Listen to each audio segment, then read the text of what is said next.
Assalamualaikum warahmatullahi wabarakatuh. Alhamdulillahi hamdan katsiran tayyiban mubarakan fih kama yuhibbu rabbuna wa yardah. Asyhadu an la ilaha illallah wahdahu la syarikalah wa asyhadu anna Muhammadan abduhu wa rasuluh. Allahumma shalli ala Muhammadin wa ala ali Muhammad kama shallaita ala ali Ibrahim innaka Hamidum Majid. Allahumma barik ala Muhammadin wa ala ali Muhammad kama barakta ala ali Ibrahim innaka Hamidum Majid. Ya ayyuhalladzina amanu taqullaha haqqa tuqatih wa la tamutunna illa wa antum muslimun. Amma ba'd. Ikhwas sekalian yang dirahmati Allah Subhanahu wa taala, alhamdulillah kita malam ini akan melanjutkan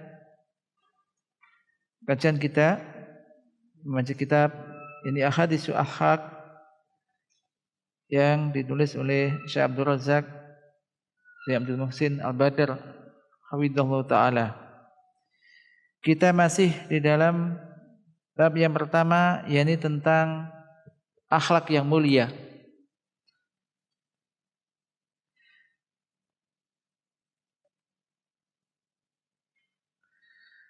Kita kemarin telah ini sampai yang terakhir, yaitu tentang hadis yang disabda Rasulullah SAW, ittaqillah haitsuma kunta wa adbi sayyatal hasanata tamhuha wa khaliqin nasa bihulukin hasan. Ini ada 3 hal yang menjadi usul atau dasar di dalam bermuamalah. Ini bermuamalah kepada Allah, bermuamalah kepada dengan diri kita sendiri, dan kemudian bermuamalah dengan makhluk. Dan kita lanjutkan yang bawa kitab sampai di halaman 15. Qala muallif hafizahullah taala wa nafa'ana bi ulumihi fid dharaini amin. Wa nabiyyu alaihi salatu wassalam amalal kuffara muamalatan hasanatan kanat sababan li hidayati katsirin minhum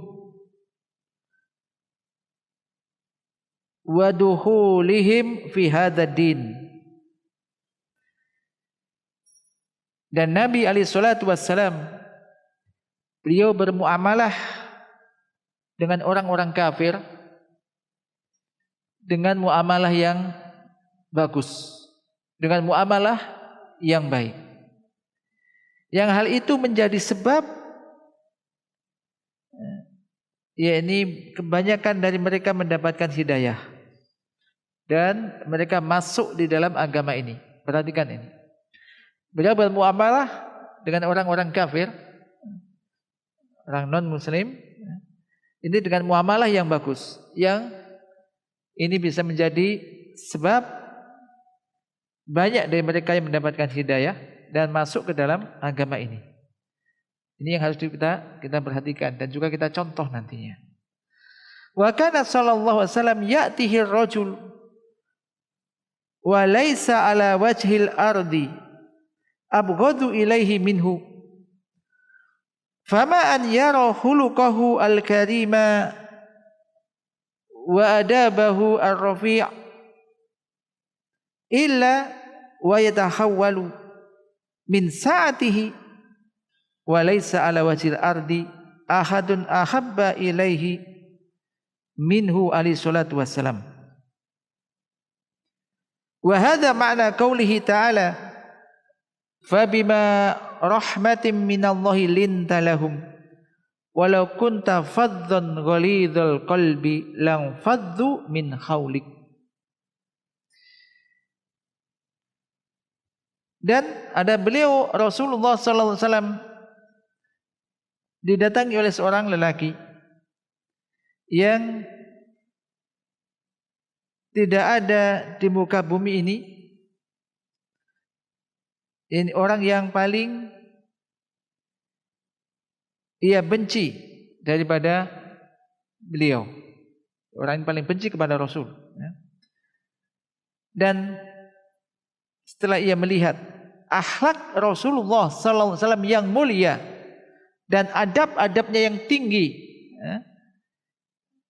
maka tidak lama dari itu maka berubahlah. Sejak saat itu tidak ada orang di muka bumi, tidak seorang pun yang paling dia cintai daripada beliau. Setelah melihat akhlak Rasul yang tinggi, adab-adab beliau yang tinggi, akhlak yang mulia. Jadi tidak ada seorang pun yang paling dia cintai di muka bumi daripada beliau alaihi salatu wassalam. Dan ini adalah makna firman Allah Subhanahu wa taala, fa bima rahmati minallahi lintalahum, maka karena dengan rahmah Allah, rahmah dari Allah, engkau bisa bersikap lemah lembut terhadap mereka. Kalaulah seandainya engkau bersikap keras, fadzun ghalidul qalbi, bersikap kasar, yang ghalidul qalbi, berhati yang keras, lang faddu min haulik, niscaya mereka akan lari dari sekitarmu. Maka ini, ikhwah sekalian yang dirahmati Allah Subhanahu wa taala, ini yang harus kita contoh, kita perhatikan, kita camkan. Kalaulah Rasulullah sallallahu alaihi wasallam aja bermuamalah dengan orang-orang kafir, ini begitu baiknya dengan akhlak yang mulia. La siyama dengan seorang muslim, dengan sama muslim. Demikian juga kita. Kalaulah dengan bermuamalah dengan orang kafir kita dianjurkan untuk bermuamalah dengan akhlak yang baik, maka bagaimana dengan sesama muslim? Lalu bagaimana dengan orang-orang yang juga sama-sama mengamalkan sunnah? Tentu ini mimbabi aula, tentu lebih lagi untuk harus kita muliakan, kita perlakukan dengan kita bermuamalah dengan mereka dengan akhlak-akhlak yang mulia, dengan adab-adab yang tinggi. Qala Malik, wal akhlaqul islamiyatu taqumu ala arba'ati arkanin, man ittana biha kana biidnillahi tabaraka wa ta'ala min ahlil akhlaq, wa man dayya'aha aw dayya'a minha syai'a dha'a minhu al-khuluq bihasabi ma adha'a min hadhil arkan. Wa qad istama'at hadhil arkanu lil akhlaqi fi arba'ati ahaditsa, kullu hadisin minha dalla ala ruknin min arkanil akhlaq. Akhlak Islamiyah itu berdiri di atas 4 rukun. Akhlak Islamiyah berdiri di atas 4 rukun. Barang siapa yang memperhatikan 4 rukun ini, maka dengan izin Allah tabaraka wa ta'ala, ia min ahlil akhlak, dia akan memiliki akhlak yang baik. Ingat, barang siapa yang memperhatikan dan juga mengamalkan, tentunya perhatikan 4 rukun ini, maka biidnillah, dengan izin Allah, ia termasuk orang-orang yang berakhlak. Dan barang siapa yang menyia-nyiakan 4 hal ini, tidak memperhatikan, baik tidak memperhatikan semuanya atau tidak memperhatikan beberapa bagian darinya, maka akan hilang pula darinya akhlak yang mulia tersebut sebesar apa yang dia sia-siakan dari 4 hal ini, dari 4 rukun ini.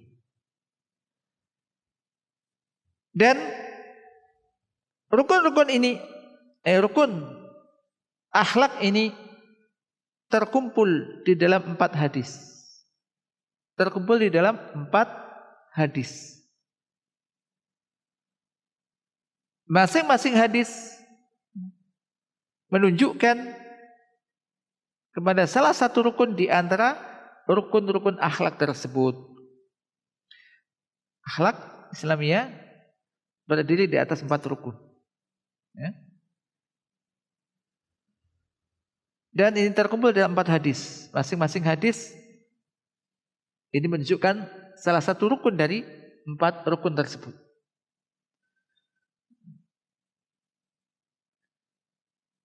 Naqala al-Hafidz Ibnu Rajab fi kitabih Jami' al-Ulum wal Hikam an Abi Muhammad ibn Abi Zaid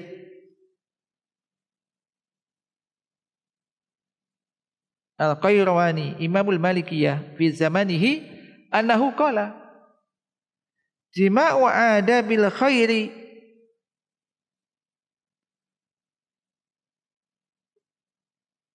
wa asmatihi tatafarra'u min arba'ati ahadisa.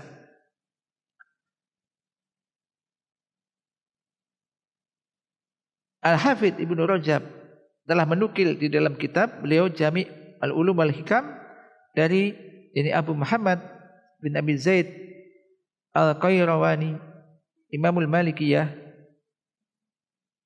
Imam al-Malikiyah fi zamanihi di dalam di masanya anau qala bahwasanya beliau bersabda. Jadi adab-adab khair ini terkumpul dari 4 hadis.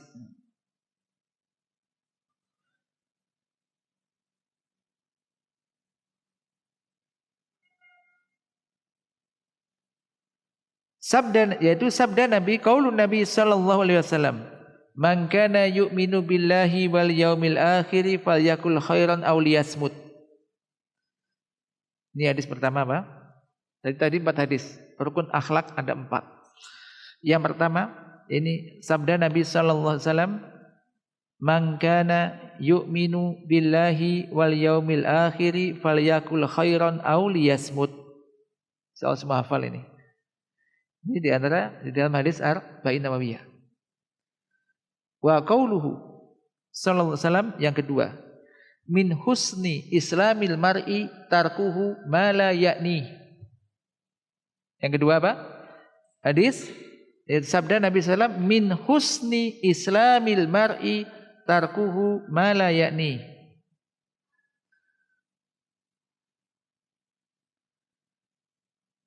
Yang ketiga, wa qauluhu lilladzi ikhtasara lahu fil wasiyah la takdzab. Hadis ketiga, la takdzab.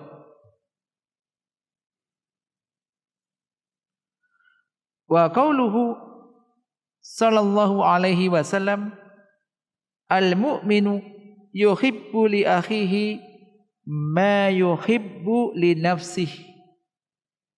Al mu'min yuhibbu li akhihi ma yuhibbu li nafsihi.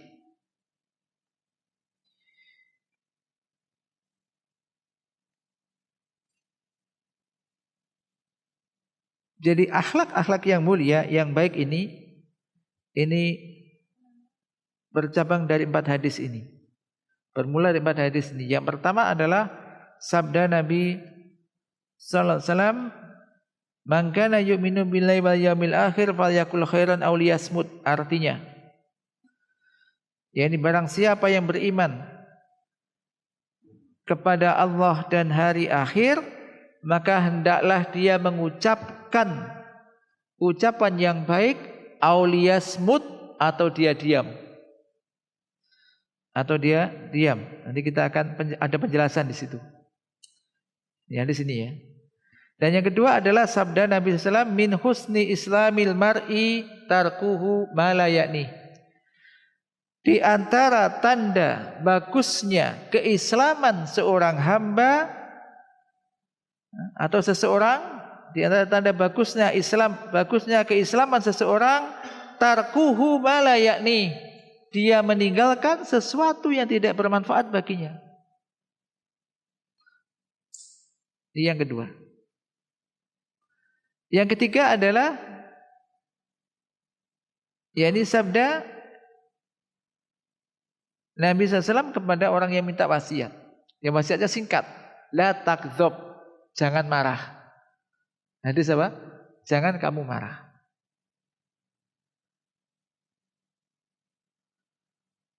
Dan yang keempat adalah sabda beliau sallallahu alaihi wasallam, al-mu'minu yuhibbu li akhi ma yuhibbu li nafsi. Seorang mukmin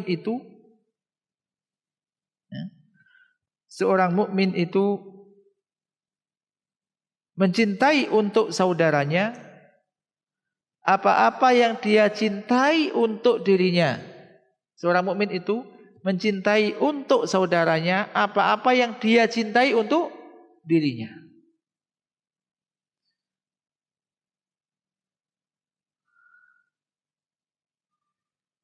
Dan kita lanjutkan.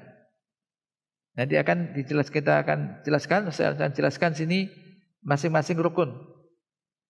Dan ini faedah yang sangat besar. Hadis ini sering kita dengar, namun terkadang kita hanya hafal gitu aja. Selesai. Enggak terlalu diperhatikan. Makanya i'tanabi itu memperhatikan dengan baik. Maka perhatikan hadis ini dengan baik. Qala ma'alif.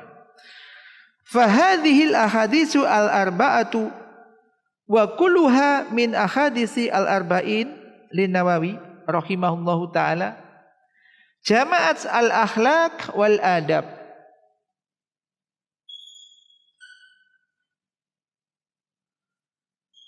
Hadis-hadis atau keempat hadis ini dan semuanya termasuk di antara hadis arba'in.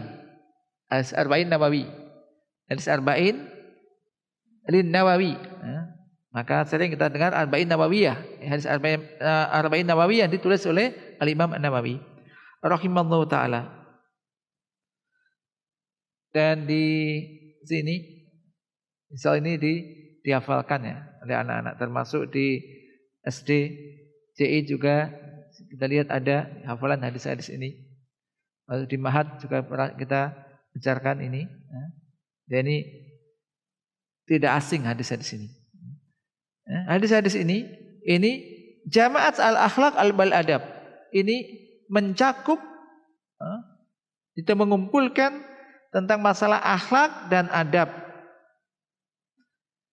Wa jami'u ahadisil akhlaqi al-marwiyati ani Nabi alaihi salatu wassalam fil akhlaqi raji'atun ila hadhil ahadits al-arba'ah.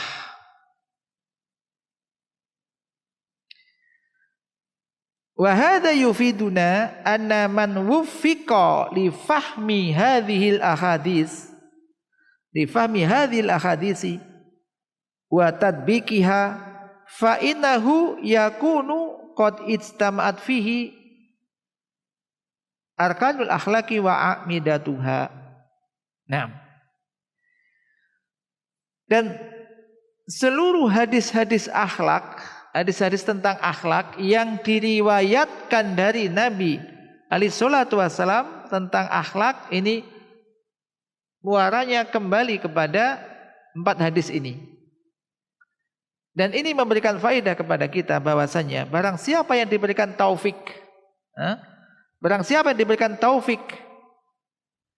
oleh Allah ya, diberikan taufik untuk bisa memahami hadis-hadis ini dan mengamalkannya, mempraktekkannya di dalam kehidupannya, maka sesungguhnya ia telah terkumpul padanya 4 arkan, yaitu arkanul akhlak, yaitu apa? Rukun-rukun akhlak dan tiang-tiangnya, pokok-pokoknya. Li'annal akhlaqa taqumu ala arkani arba'ah. Beliau sebutkan, karena akhlak itu berdiri di atas 4 rukun ini. Ar-ruknul awal, rukun yang pertama. Rukun itu kayak semacam tiang gitu kan. Tiang. Rukun yang pertama.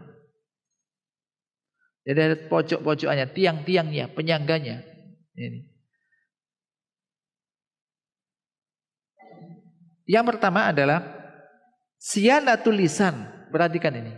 Yang pertama rukunnya adalah apa? Menjaga lisan. Catat di situ. Menjaga lisan. Ini.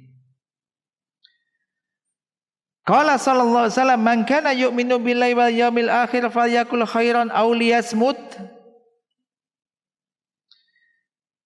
Rasulullah sallallahu alaihi wasallam telah bersabda, barang siapa yang beriman kepada Allah dan hari akhir, maka hendaklah dia mengucapkan ucapan yang baik, aw liyasmut, atau dia diam.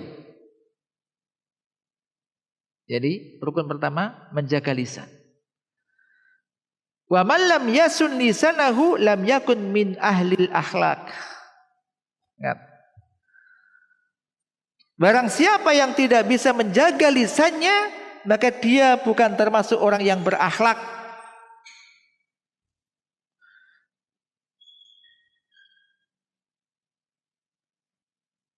It minal asas minal ususil azimah wadda'aim al-matinah allati taqumu 'alaiha al-akhlaq siyanatul lisan. Jadi orang yang tidak bisa, barang siapa tidak bisa menjaga lisannya, maka ia bukan termasuk orang yang berakhlak, bukan termasuk ahlul akhlak. Ahlul akhlak maksudnya berakhlak. Bahasa kita sebenarnya sudah paham ya. Orang enggak punya akhlak. Kata orang, kalau kita dikatakan orang ini tidak berakhlak, udah konotasinya mesti baik apa jelek? Jelek. Enggak berakhlak. Enggak punya adab. Enggak punya akhlak. Itu jelek. Ini. Kenapa demikian? Kenapa orang tidak bisa menjaga lisannya, tidak dikatakan tidak berakhlak? Karena di antara asas yang agung, pokok-pokoknya, tiang-tiang yang kuat, yang kokoh, yang di atasnya berdiri akhlak yang mulia, yaitu siyanatul lisan, menjaga lisan. Apa maknanya menjaga lisan ini? Qala wa makna siyanatil lisani ay dhabtuhu wa habsuhu anil kalami illa ma kana fihi faidatun. Makna menjaga lisan yaitu dhabtuhu, yaitu menjaganya, dan wahabsuhu anil kalam, menahan lisan dari berucap. Maksudnya lisannya ditahan supaya tidak ngomong, tidak berbicara kecuali dalam hal yang berfaedah. Dia tidak dia gunakan untuk berbicara kecuali di dalam ucapan yang di situ ada faedahnya. Fa qaulun Nabi sallallahu alaihi wasallam falyakul khairan aw liyasmut fihi da'watun litafakkur fil kalami qabla nutqi bihi. Li'anna al-kalimata qabla an takhruja yamlikuha al-mar'u. Fa idza kharajat malakathu.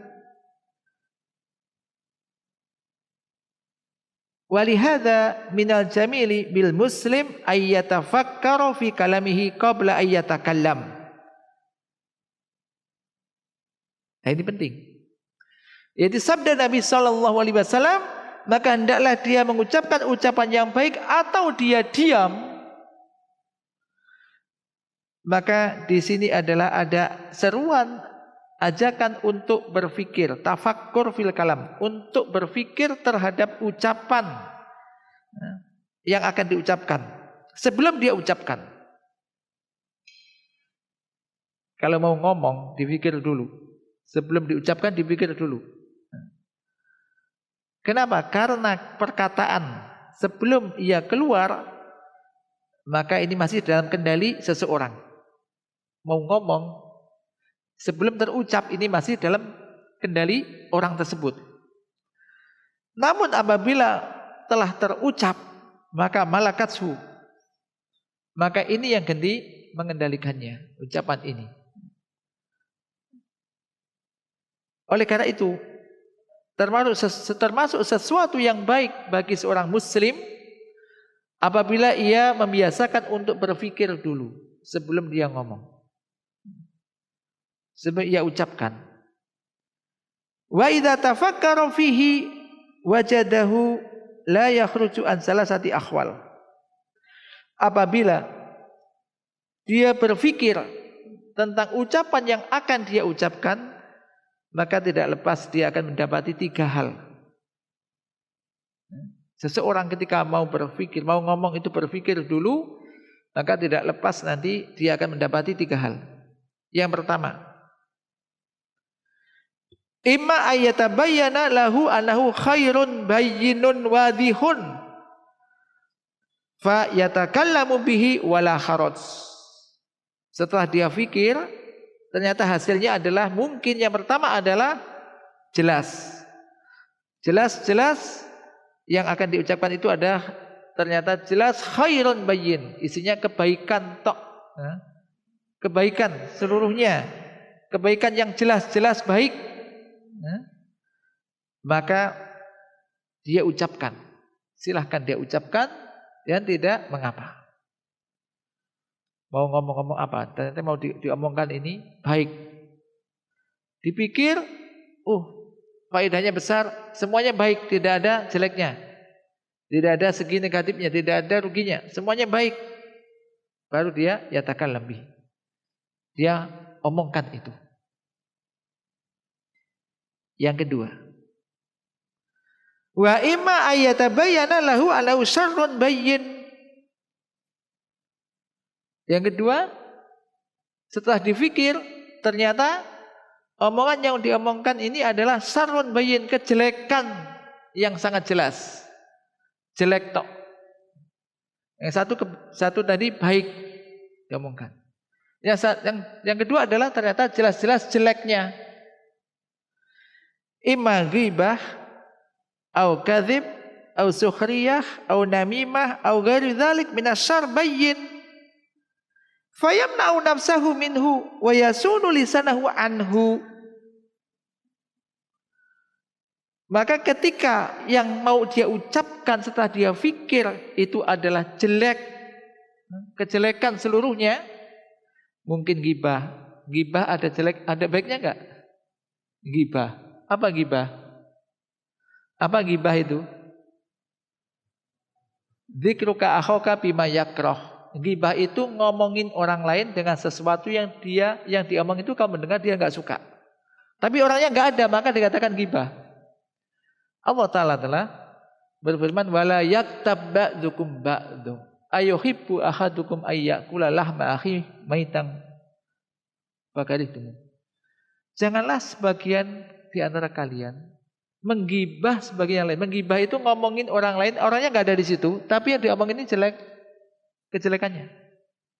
Mungkin dia sendiri atau mungkin keluarganya, mungkin anaknya, istrinya, keluarganya sama. Ini ghibah.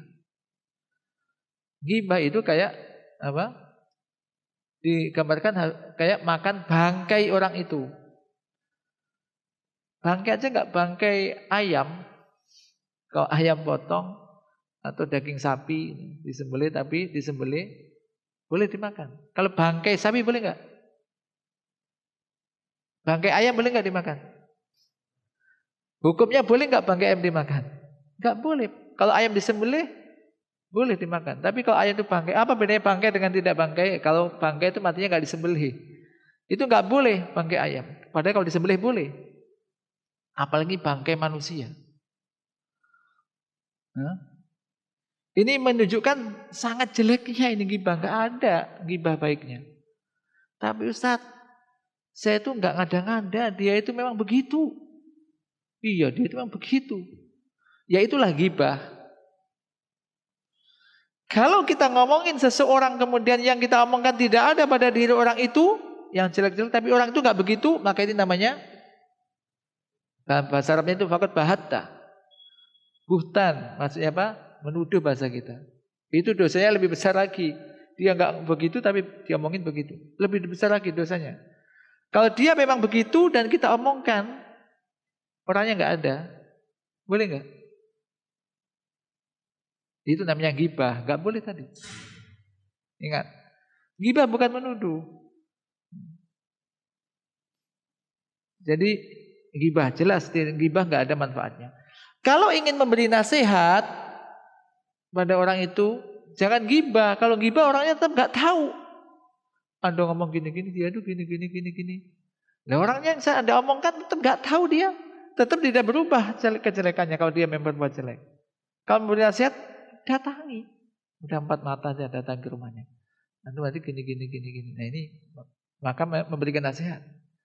Tapi kalau hanya menggibah nggak boleh. Gibah kadang-kadang ucapannya juga kadang-kadang begini misalkan. Kasihan ya Ustaz Fulan itu. Gini. Seakan-akan kasihan dulu padahal itu gue gibah. Ya, ngomong jelek-jelekan tidak boleh. Nah, perhatikan ini. Ya, minal gibah. Kemudian jadi kadzib, dusta. Ucapan dusta tidak ada kebaikannya. Sukhriyah, menghina, mengolok-olok. Ini hati-hati. Namimah. La yadkhulul jannata namam, tidak akan masuk dalam surga namam. Namam orang yang suka namimah. Kita pernah mungkin dengar hadis ada 2 orang yang di dalam kuburan sedang disiksa. Di antaranya sebabnya salah satu tidak menjaga diri dari air kencing, satunya namimah. Namimah ini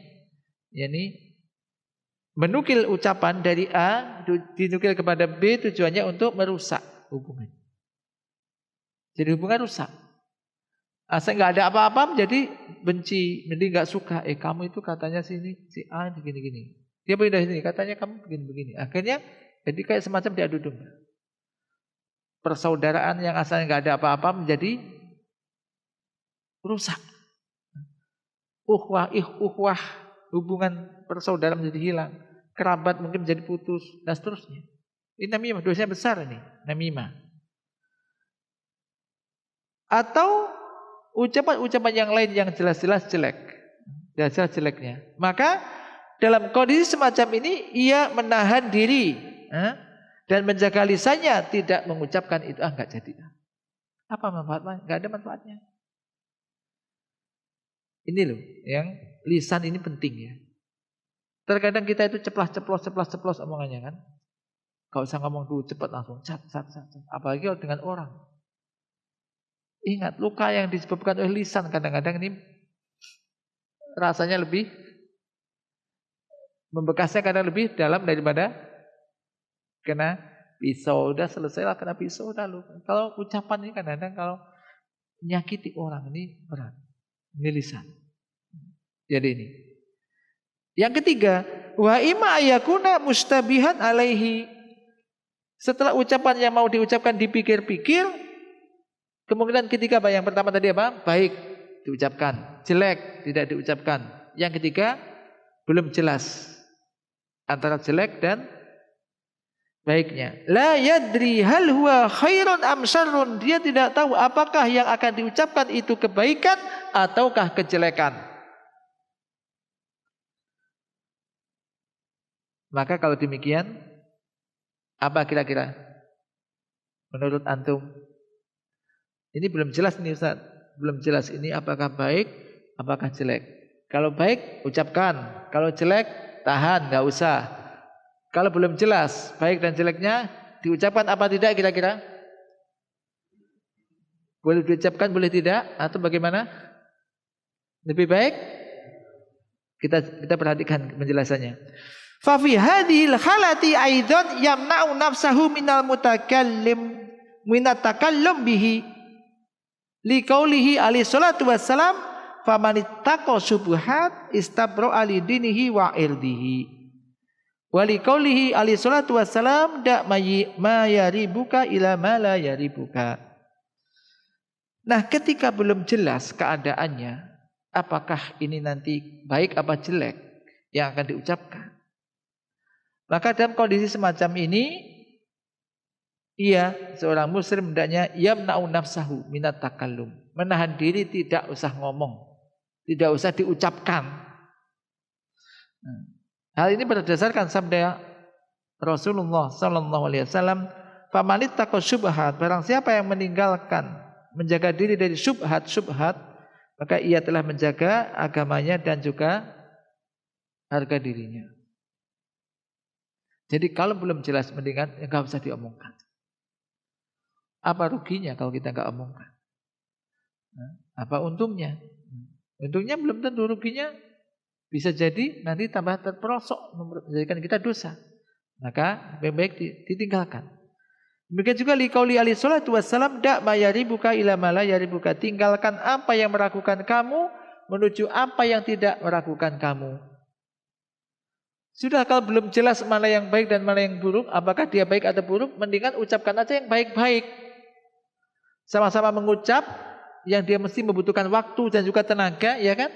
Ucapan, mendingan ucapkan ucapan-ucapan yang baik. Zikrullah jelas, zikir kepada Allah, ya. Amar ma'ruf, nahi mungkar, ya. Maka orang itu kalau disibukkan dengan zikir itu kan banyak, doa pagi petang, doa.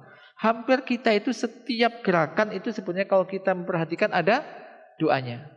Antum nggak sempat ngerasani orang, nggak sempat ngomongin orang. Kalau orang biasa suka ngerasani orang, ngomongin orang, kurang kerjaan memang nggak tahu. Jadi kalau disibukkan lisan itu dengan yang bermanfaat, baca Quran, menghafal Quran, zikir pada Allah, dikit-dikit banyak, yang itu mesti ada nilai pahalanya jelas, ya. Ini nggak sempat ngomongnya tidak baik. Tapi inilah ujian manusia, ya. Jadi ini kondisinya. Fahada asasun la budda minhu fi babil akhlaq. Ayasunal mar'u nisanahu wa ayakhfadha kalamahu fala yatakallamu illa bi khair. Ya ayyuhalladzina amanu taqullaha wa qulu qawlan sadida. Maka ini merupakan asas, merupakan suatu dasar yang mesti ada di dalam bab akhlak, yaitu hendaknya seseorang itu menjaga lisannya, ia menjaga ucapannya. Tidaklah ia berucap kecuali yang baik. Allah Ta'ala berfirman, ya ayyuhalladzina amanu, wahai orang-orang yang beriman, ittaqullah, bertakwalah kalian kepada Allah, wa qulu qawlan sadida. Sin, pakai sin bukan shin. Ucapkanlah ucapan yang sadidan, yang benar. Kalau pakai ucapan shin, ini artinya keliru. Nanti mendengar ceramah aja, ini kan sering diucapkan dengan ya ayyuhalladzina amanu taqullaha wa qulu qawlan sadida. Tapi karena enggak tahu artinya, kayaknya kurang fasih deh. Wa qulu qawlan sadida. Ini keliru. Kalau qulu qawlan sadida, syadid itu keras. Jadi ucapkanlah ucapan yang keras. Bahaya. Sin. Wa qulu qawlan sadida, ucapan yang benar. Ini. Kenapa? Berarti ini ucapan yang baik, ucapan yang benar menunjukkan orang itu bertakwa. Kalau orang itu bertakwa, maka dia berucap dengan ucapan-ucapan yang benar. Wa fil hadis qala alaihi salatu wassalam, sakilatska ummuka ya Mu'ad. Wa hal yakubun nasa finnari ala wujuhihim au ala manakhirihim illa khasaidu alsinatihim. Hadis ini dikeluarkan oleh Imam Tirmidzi dan juga Ibnu Majah dan disahihkan oleh Al-Albani. Sakilat ka ummuka ya Mu'az, ibumu kehilangan kamu wahai Mu'az. Ini ungkapan dalam bahasa Arab. Wa hal yakubun nasa finnari ala wujuhim, ya tidaklah manusia itu tertelungkup tengkurap di atas api neraka, ala wujuhim, di atas wajah mereka, au ala manakhirihim, atau di atas hidung mereka, kecuali karena sebab buah bibirnya, kecuali karena sebab lisannya, buah lisannya, khasaidu alsinatihim, karena omongannya. Tidak ada yang menjadikan orang itu tertelungkup, dibakar, dipanggang di atas api neraka kecuali karena sebab apa? Ucapannya, karena lisannya. Maka ini penting sekali. Maka kalau kita lihat, kita mau muhasabah diri, maka mulai sekarang ya, Ini harus menjadi saya dan kita semuanya lebih berhati-hati dalam ucapan, menjaga ucapan. Berlaku kasar, ucapan yang kasar, walaupun benar tapi kasar, marah-marah. Nanti ada marah-marah di sana. Ini ucapan lagi, ini dijaga. Walhasil, kesimpulannya, anna min ususil akhlaqi wa rakaniha allati 'alaiha taqumu siyanata lisani wa hifdhahu wa man la yasunu lisanahu la yakunu min ahlil adabi wal khuluq.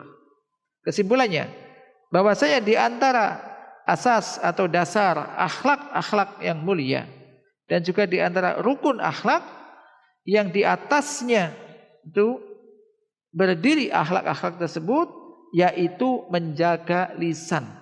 Menjaga lisan. Dan barang siapa yang tidak bisa menjaga lisannya, maka ia bukan termasuk orang yang beradab dan berakhlak. Bukan termasuk orang yang beradab dan berakhlak. Ini. Sekali lagi kata-kata orang itu, orang enggak berakhlak, enggak beradab sudah cukup, itu adalah suatu kejelekan. Ini. Dan ini penting. Saat-saat ini kita ini terus terang kita semuanya ini harus banyak mengoreksi dan membenahi akhlak kita. Termasuk kita sebelumnya dulu kita kaji kitab Aina Nahnu min Akhlaqis Salaf. Itu kalau diartikan sebelumnya sebetulnya adalah masih betapa jauhnya kita dari akhlak salaf. Maka orang-orang yang ingin meniti jejaknya kaum salaf, para rasul, sahabat, tabi'in, tabi'ut tabi'in, yang hari-hari kita itu berupaya untuk mempelajari Al-Quran dan Sunnah, maka tentu lebih tertuntut untuk ini. Dan lebih harus tertuntut untuk berakhlak yang mulia. Karena itulah yang dicontohkan oleh baginda Rasulullah Sallallahu Alaihi Wasallam.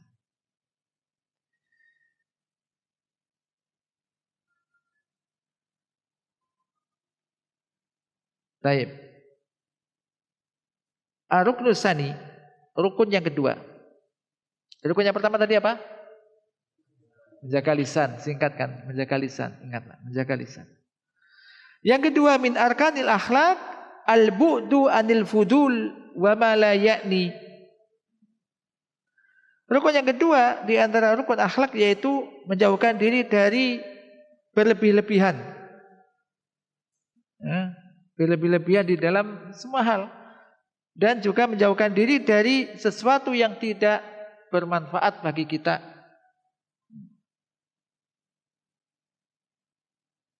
Tidak berhubungan bagi kita. Ini. Qala sallallahu alaihi wasallam min husni islamil mar'i tarkuhu ma la ya'ni. Rasulullah sallallahu alaihi wasallam bersabda, di antara bagusnya keislaman seorang yaitu dia meninggalkan sesuatu yang tidak bermanfaat baginya.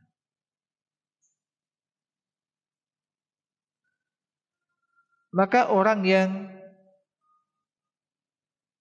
wal insanul fuduli la yakuna dza adabin wa khuluqin.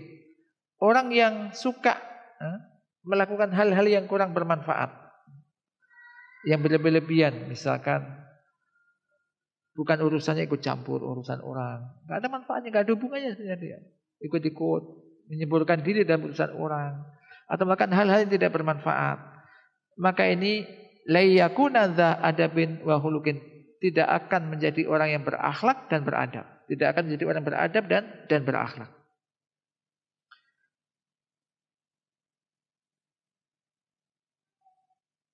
Karena li'anna fudulahu wa ikhamahu li nafsihi fima la ya'nihi yukhrijuhu anil khayyizil adab. Bi khilafi man kana ba'idan anil fuduli, ba'idan anid dukhuli fima la ya'ni, fa hadha min simatil adab bal min a'midatihi.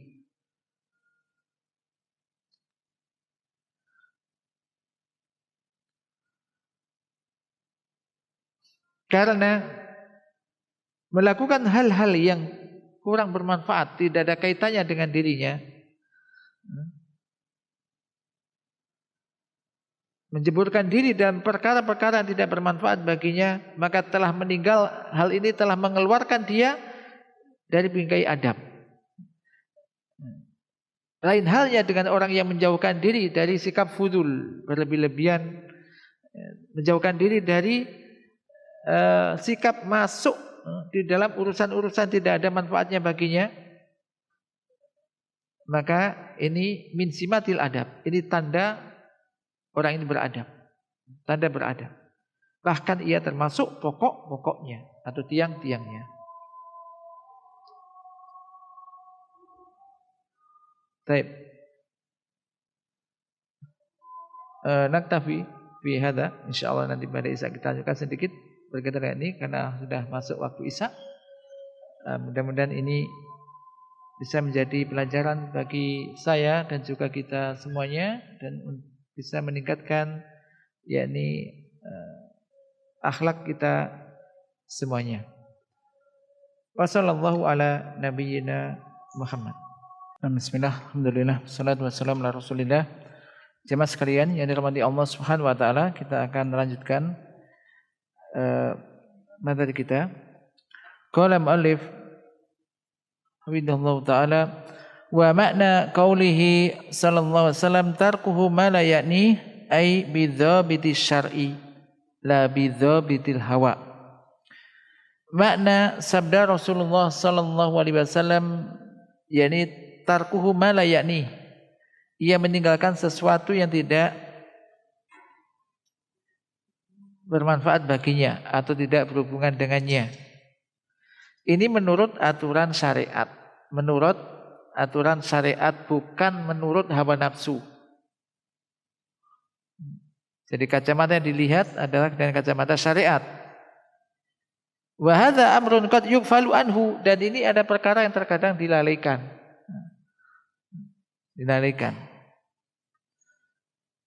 Li'anna ba'dun nasi qad yuwadhifu hadzal hadis fi ghairi babihi.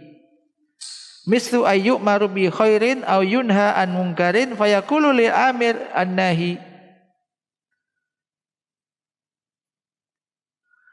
min husni islamil mar'i tarku ma la ya'ni. Wa hadza min su'il fahmi lil hadis. Li'anna hadza mimma ya'ni al-muslim bidzabiti syar'i bil hikmah wal lin wal uslub al hasan. Ini penting ya. Ini contoh di beliau contohkan begini. Jadi dia meninggalkan sesuatu tidak bermanfaat baginya. Itu menurut ukuran syariat, bukan hawa nafsu. Karena sebagian orang terkadang meletakkan hadis ini tidak pada babnya, tidak pada tempatnya. Seperti orang itu diperintah untuk melakukan yang baik dan dilarang dari melakukan yang mungkar. Diperintah untuk melakukan yang baik dan dilarang untuk berbuat yang mungkar. Lalu ia mengatakan kepada yang memerintahkan kebaikan atau mencegah kemungkaran, ia mengatakan pakai dalil min husni islamil mar'i tarku ma la ya'ni. Maksudnya, ngapain kamu ngurusi aku? Di antara tanda bagusnya seorang ia meninggalkan sesuatu yang tidak manfaat baginya. Paham maksudnya? Terus kamu nggak usah ngurusi aku lah. Aku mau melakukan ini atau itu terserah. Kan nggak ada manfaatnya bagimu. Kita kadang-kadang juga kadang begitu kan. Ngapain ngurusin orang gitu kan? Ya kan? Urusin kamu sendirilah, nggak usah ngurusin orang gitu loh. Ini orang yang dia disuruh yang baik, sholat. Ngapain min husni islamil mar'i tarku ma la ya'ni. Enggak usah nyuruh aku sholat. Aku sholat atau enggak sholat terserah misalkan. Atau orang melakukan kemungkaran dicegah. Nah, ini menurut hawa nafsu. Karena menurut syariat tidak begitu. Beliau sebutkan. Maka hadza min su'il faham lil hadis. Ini termasuk dia tidak faham terhadap hadis tersebut. Tidak faham terhadap hadis tersebut. Su'il faham berarti pemahamannya kurang bagus terhadap hadis tersebut. Seakan-akan kan kayak benar kan? Iya ya. Ngapain juga? Gak usah ngurus-ngurus orang lain lah gitu kan. Kan gak ada kaitannya dengan kamu. Mau kesini, mau begini, mau begitu, terserah. Kan seakan-akan begitu. Pakai dalil lagi kan. Min husni islamil mar'i tarkuhu ma la ya'ni. Enggak usah ngurusi sesuatu yang enggak ada kaitannya dengan kamu, misalkan begitu. Maka ini tidak berarti kurang faham terhadap hadis ini begitu. Li'anna hadza mimma ya'ni al-muslim bi dzabiti syar'i. Karena hal ini amar ma'ruf nahi munkar ini diperintahkan. Man ra'a minkum munkaran falyughayyirhu bi yadihi fa illam yastati fa bi lisanihi wa illam yastati fa bi qalbi wa dzalika ataful iman. Barang siapa di antara kalian melihat suatu kemungkaran maka hendaklah dia mengubah dengan tangannya. Apabila dia tidak mampu maka dengan lisannya. Jika dia tidak mampu dengan hatinya, dan itu selemah-lemah iman. Dan banyak hal yang menyuruh kita untuk amar ma'ruf nahi munkar. Maka hal ini tidak pas kalau dikatakan dipakai dalil untuk yang semacam itu. Dengan orang yang disuruh berbuat baik atau dicegah dari yang munkar, kemudian dia mengatakan kepada orang yang menyuruh tersebut pakai dalil ini. Maka ini adalah min su'il faham lil hadis, termasuk kurang faham terhadap hadis ini. Karena hal ini termasuk mimma ya'nil muslim, termasuk hal yang amar ma'ruf nahi munkar berguna enggak bagi seorang muslim? Berguna. Berguna. Tentu dengan dawabit syar'. Jadi dengan kaidah-kaidah apa? Sesuai dengan syariat dan dilakukan dengan bil hikmah. Ini yang penting ya. Ketika mau mengajak yang baik beramar ma'ruf nahi munkar, lakukan itu semua dengan hikmah. Sesuai dengan siapa yang akan kita hadapi gitu kan. Bil hikmah. Siapa akan kita perintahkan, siapa yang dilarang, disesuaikan. Bil hikmah walin, dengan lemah lembut. Wal usru bil hasan, dan dengan cara yang bagus ini. Cara yang bagus. Jadi ini bermanfaat ya, ini bermanfaat. Taib ar-ruknus salis, rukun yang ketiga. Min arkanil akhlak adamul insiyaki ma'al infialati an-nafas khasatan al-ghadab. Qala sallallahu la takdzab. Fa inna ma yanfa'ilu al-insan wa yakdzab alaihi alla yubashir waqta ghadabihi ayya qaulin aw ayya fi'lin li anna ayya qaulin wa ayya fi'lin yubashiruhu waqta ghadabihi sayakhruju bihi fil ghalib an nitaqil khuluqil wal adab.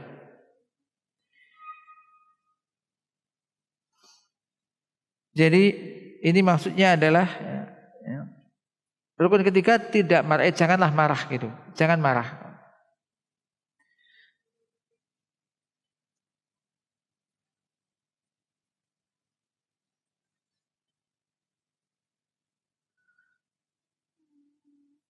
Karena misalnya bersabda yaitu jangan marah. Artinya begini. Ketika seseorang sedang marah, maka jangan sampai itu pas dilanjutkan dengan ucapan ataupun perbuatan. Karena ucapan atau perbuatan yang sedang dilakukan atau diucapkan atau sedang dilakukan pada saat marah, pasti ini akan keluar, akan mengeluarkan dia, yakni dari konteks yakni apa? Khuluq wal adab. Orang yang melakukan sesuatu baik ucapan atau perbuatan, ingat ketika orang marah ucapannya baik enggak? Rata-rata tidak baik. Kalau dia mau ngomong binatang, binatang keluar. Pokoknya dikeluarkanlah sesuai dengan nafsunya ini. Saking marahnya ya. Namanya marah. Atau perbuatan. Orang yang marah mesti perbuatannya enggak terkontrol. Iya kan? Maka ketika orang pas marah kemudian dituruti kemarahan itu dengan berupa ucapan atau perbuatan, maka menjadikan orang itu tidak berakhlak dan tidak beradab. Iya, itu begitu. Enggak ada orang yang pas marah ucapannya lemah lembut, enggak marah itu. Jadi enggak marah. Nah ini. Maka inilah takdzub. Tidak, jangan marah. Ini maksudnya begitu. Jadi bisa mengendalikan diri. Waqad qila fi dhammil ghadabi wa takbihi, ada yang menyebutkan mengatakan tentang tercelanya atau mencela adanya ghadab, mencela perbuatan marah ini, dan mengatakan jelek atau menjelekkan marah ini dengan ucapan al-ghadabu awaluhu jununun wa akhiruhu nadamun. Marah itu awalnya adalah perbuatan gila, sedangkan akhirnya adalah penyesalan. Akhirnya penyesalan. Mesti orang yang habis marah mesti menyesal. Kenapa tadi kok begini? Begitu sudah. Ketika habis marah nih. Awalnya junun. Junun ini majnun, junun, tindakan gila. Akhirnya adalah penyesalan.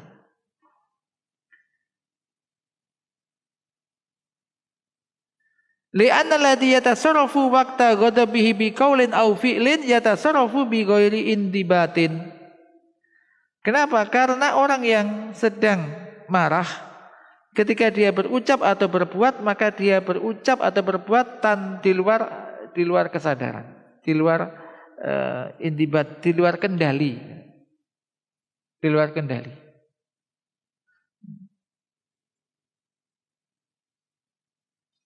Walihadza 'alal insani alla yansaqa ma'a infi'alatil nafs.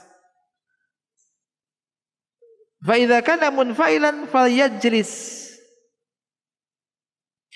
Oleh karena itu wajib bagi manusia hendaknya tidak menuruti gejolak jiwa ketika marah itu. Namanya marah nanti jiwanya berontak gitu kan. Tidak menuruti itu.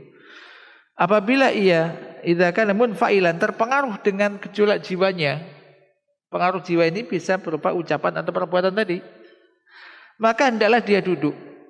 Maka ketika pas marah, ketika mau melakukan sesuatu maka duduk. Ketika marahnya berdiri hendaknya dia duduk. Qala alaihi salatu wassalam idza ghadiba ahadukum wa huwa qa'im falyajlis fa in dhahaba anhu al-ghadabu wa ila falyattaji'.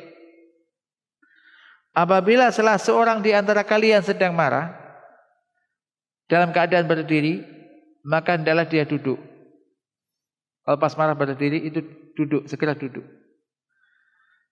Jika kemarahannya sudah hilang reda, ya bagus. Kalau belum, maka hendaknya dia falyattaji' merendah lagi, berbaring. Berbaring. Akhrajahu Ahmad, hadis ini dikeluarkan Imam Ahmad dan Abu Dawud dan juga disahihkan oleh Syekh Al-Albani. Jadi beliau bersabda, kalau ada salah seorang di antara kalian, di antara anda ini marah, maka hendaklah dan marahnya dalam keadaan berdiri, maka hendaknya dia duduk. Kalau duduk pun masih marah lagi, hendaknya dia berbaring. Jangan dibalik. Pas marah duduk marah-marah, tambah berdiri. Nanti semua akan diangkat, ditendang, diangkat, sudah seperti itu. Ini aturannya duduk. Duduk berbaring. Ini. Wal yamna nafsahu minal kalam. Dan hendaklah dia menahan ucapan. Orang kalau marah mesti ucapan tadi. Ucapan yang terucap mesti yang jelek-jelek. Jelek-jelek, yang kotor-kotor terucap. Maka hendaklah dia menahan diri dari berkata, dari berucap ketika marah. Qala alaihi salatu wassalam, wa idza ghadiba ahadukum falyaskut. Akhrajahu Ahmad wal Bukhari bil Adabil Mufrad. Wa sahahahu Al-Albani. Apabila salah seorang di antara kalian itu marah, falyaskut. Hendaklah dia diam. Sakata yaskut itu lawannya bicara. Jangan berbicara gitu. Fa qauluhu falyaskut imtina'un 'anil kalam waqtal ghadab. Maka sabda beliau falyaskut, hendaklah dia diam, ini adalah berarti menahan diri dari berbicara pada saat marah. Artinya ketika marah diam, enggak usah ngomong. Entah dengan siapa, sudah dengan istri kah, dengan siapa, dengan orang, apalagi dengan orang ya, dengan orang lain. Ini. Wa qauluhu falyajlis imtina'un 'anil fi'li waqtal ghadab. Maka adalah dia duduk, sabda beliau hendaklah dia duduk, ini adalah untuk mencegah, menahan diri dari berbuat, melakukan perbuatan pada saat marah. Jadi pas marah tahan ucapan, nggak berucap. Kalau terucap mesti ucapan yang jelek-jelek, kasar, jelek. Kalau pas marah juga tidak boleh apa tadi? Falyajlis, setelah dia duduk supaya tidak banyak berbuat yang kasar. Ya kan? Kalau berdiri bisa berbuat apa saja kan? Coba kalau duduk begini, berdiri duduk, ngapain Ustaz? Terbatas gerakannya. Duduk masih marah, udah berbaring. Nah, berbaring.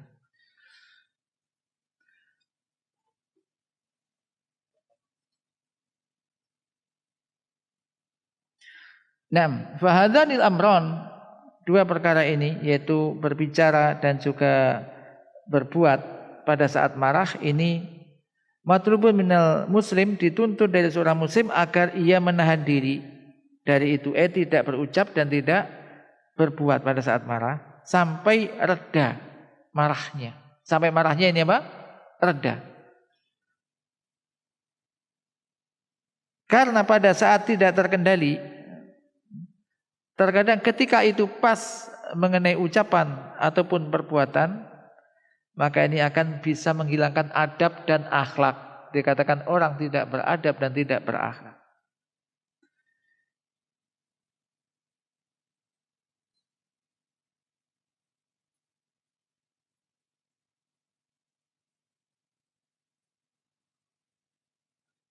Maka orang yang ingin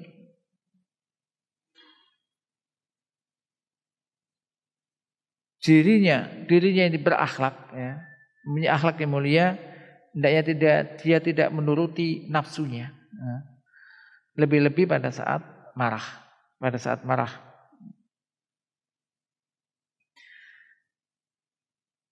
Dan datang fi ba'di riwayat, di dalam sebagian riwayat hadis sebutkan anas sahabi, bahwa seorang sahabat mengatakan fa ta'amaltu dzalika fa wajadtu annal ghadaba jima'u syarr.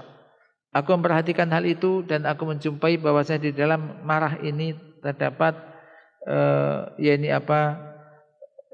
banyak kejelekan atau pusat kejelekan. Menggabungkan di dalam amarah ini terkumpul di situ berbagai macam syarr, kejelekan.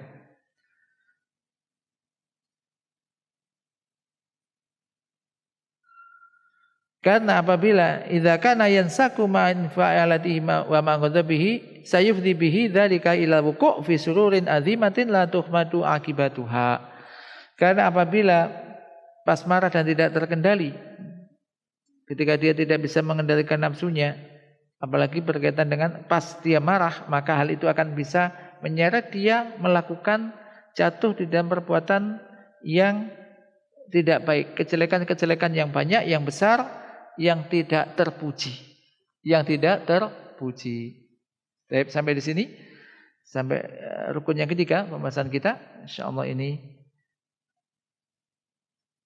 bisa menjadi pelajaran yang baik bagi kita. Semoga kita bisa ambil faedahnya dan semoga sekali lagi ini bisa menjadikan kita lebih bisa mengendalikan diri dan juga untuk memiliki akhlak yang mulia. Jadi pokok-pokok ini ketika diperhatikan, insya Allah ini orang akan terkendali. Akan terkendali baik. Tadi ada 3 pokok sudah yang kita lakukan, yang kita bahas. Yang pertama tadi menjaga lisan, yang kedua meninggalkan sesuatu yang tidak bermanfaat, yang ketiga tidak marah. Nantafi fi hada al-qadar. Allahumma anfa'na bima 'allamtana wa 'allimna ma yanfa'una warzuqna ilman tanfa'una bih wa sallallahu ala nabiyyina Muhammad. Subhanakallahumma wa bihamdika asyhadu an la ilaha illa anta astaghfiruka wa atubu ilaik. Wassalamualaikum warahmatullahi wabarakatuh.